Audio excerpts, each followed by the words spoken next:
પેટમાં ખૂબ જ ગરમીની સમસ્યા સતત 2 વર્ષથી હોય એના માટે ડૉક્ટર્સને બતાવીને અલગ અલગ ઘણા રિપોર્ટ્સ અને દવાઓ કરાવી હોય છતાં પણ પેટમાં બળતરા ઓછી ન થતી હોય, મોઢામાં ચાંદા સતત રહેતા હોય, પેટમાં ગરમી રહેતી હોય, વારે વારે તાવ આવી જતો હોય, એવી ઘણી બધી સમસ્યા નાના બાળકોમાં ખાસ આપણે જોવા મળતી હોય છે. ને એવા જ એક કિશોર મારી સાથે છે. જય માતાજી. જય માતાજી. બાપુ, તમને જે છે ગરમીની સમસ્યા રહેતી, બરોબર છે? એ લગભગ અંદાજે કેટલા વર્ષથી હતી? 2 વર્ષથી. 2 વર્ષથી હતી. તો એ 2 વર્ષથી જે ગરમીની સમસ્યા રહેતી હતી એના માટે મને મળવા આવવાનું સજેશન્સ જે છે એ તમને ક્યાંથી મળ્યું? એ અમારા ફેમિલીમાં પહેલાં હતા, એમને તે પ્રોબ્લેમ હતી આવી, એ આવ્યા, તમે સજેસ્ટ કર્યું મને કે તમે ત્યાં જાઓ ડૉક્ટર પાસે. તમે કહેશો કે ગરમીની સમસ્યામાં તમને શું શું થતું બાપુ? સૌથી પહેલાં મને કંઈક ખાવામાં એટલે કંઈ મજા નથી આવતી, અને જે રીતે ખાતો એ તો બધું નીકળી જતું, અને પેટમાં સતત દુખાવો રહેતો જ અને મળતું જ નહીં. બરાબર. પછી પેટના દુખાવા માટે તમે કેટલા અલગ અલગ રિપોર્ટ્સ કરાવ્યા હશે? આશરે 6-7 કરાયા હતા, અને એક રિપોર્ટ 2-3 હજારનો થતો. બરાબર છે. સરસ. હવે તમારા માધ્યમથી હું પહેલાં તો લોકોને એ સમજાવવા માગું છું કે નાના ઉંમરમાં જ્યારે પેટમાં ગરમી થઈ જાય છે તો મોટે ભાગે ગરમીની તાસીરને કારણે થાય છે, અથવા તો જે છે કોઈ તાવ આવી ગયો હોય કે દબાઈ ગયો એના કારણે થાય. જેમ કે રુદ્રરાજસિંહનું હું તમને હિસ્ટ્રી બતાવું, તમને પેટમાં બળતરા છેલ્લા 1 વર્ષથી હતી, જમ્યા પછી બળતરા ખૂબ વધી જતી, દુખાવો થતો, જમ્યા પછી પૂરતું જમી ન શકાતું, જૂના મરડા જેવી ફરિયાદ રહેતી. સાથે સાથે એમની આ ફરિયાદ જે છે ને એ ટાઇફોઇડ તાવ સારી રીતે ન મટવાને કારણે થતી હોય છે.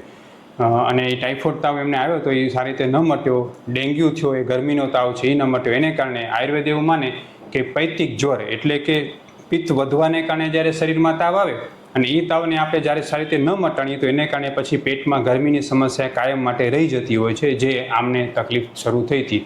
હવે આવી ગરમી રહી જાય અને બીજી કોઈ પણ સારવાર કરી તો પાછી વધારે ગરમ પડે. તમે બીજી કોઈ પણ દવા કરતા તો એ ગરમ પડતી તમને? હા, ગરમ પડતી, એને લીધે મોઢામાં ચાંદા તે થયા હતા. બરાબર. અને પેટમાં સતત ગરમી રહેતી. બરાબર છે. હવે બાપુ, જે આપણે મેડિસિન્સ કરી, તમારી લગભગ મેં સારવાર જે છે એ 2 મહિના રેગ્યુલર સારવાર થઈ, તો અત્યારે તમને 2 મહિનાની સારવાર કેટલા ટકા સારું લાગે છે? એમાં સૌથી પહેલાં જે દવા જે હું ખાતો એના લીધે મને મોઢામાં ચાંદા નથી પડતા, અને પેટમાં એ ઠંડક રહે છે.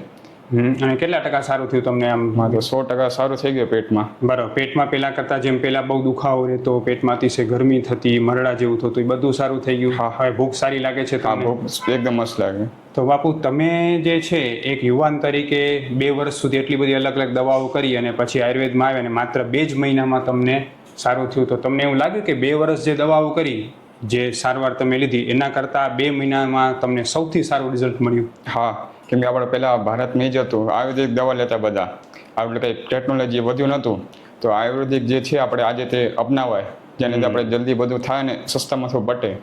સરસ. અને બાપુ, તમે જે છે એ તમારા જેવા ઘણા બધા એવા પેશન્ટ્સ હશે કે જેમને આ પ્રોબ્લેમ હશે, તો હું એમને એ વિનંતી કરું છું કે સૌથી પહેલાં તો તમે કોઈ પણ આયુર્વેદ જગ્યાએ આયુર્વેદ સારવાર લો, 3 વસ્તુની ધ્યાન રાખો. સૌથી પહેલાં તો એ જુઓ કે ડૉક્ટર પાસે આયુર્વેદની BMSની કે MDની ડિગ્રી છે કે નહીં, કારણ કે ઘણી વખતે જે છે ડિગ્રી વગરના લોકો આયુર્વેદની પ્રેક્ટિસ કરતા હોય છે, એની સારવાર આપતા હોય છે, એની પાસે જવાથી ફાયદો થવાની જગ્યાએ નુકસાન થતું હોય છે, આયુર્વેદનું નામ ખરાબ થાય છે. બીજા નંબરે તમે કોઈ પણ ડૉક્ટર પાસે સારવાર કરવા માટે જાઓ ત્યારે એ જુઓ કે તમારા જેવા રોગ મટાડવાનો એની પાસે બહોળો અનુભવ છે કે નહીં, તમારા જેવા રોગ એને મટાડ્યા હોય એવા એમના રિવ્યૂ કે વિડીયોઝ છે કે નહીં.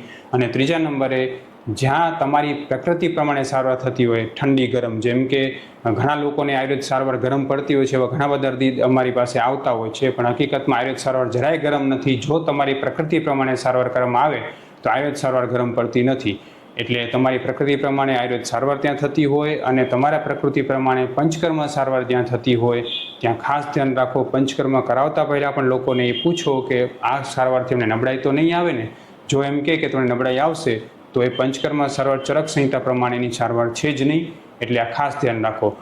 રુદ્રરાજસિંહ, તમને જે સારવારથી એટલો સારો ફાયદો થયો, તો તમને તમારું નિદાન એટલું બધું સારું થયું, તો તમે એ લોકોને જે તમારા જેવી ગરમીની સમસ્યાથી ઘણા બધા બાળકોને હેરાન થતા હોય, ઘણા બધા યુવાનો હેરાન થતા હોય, જેમને મોઢામાં ગરમી નીકળતી હોય, એ લોકોને તમે શું સલાહ આપવા માગશો?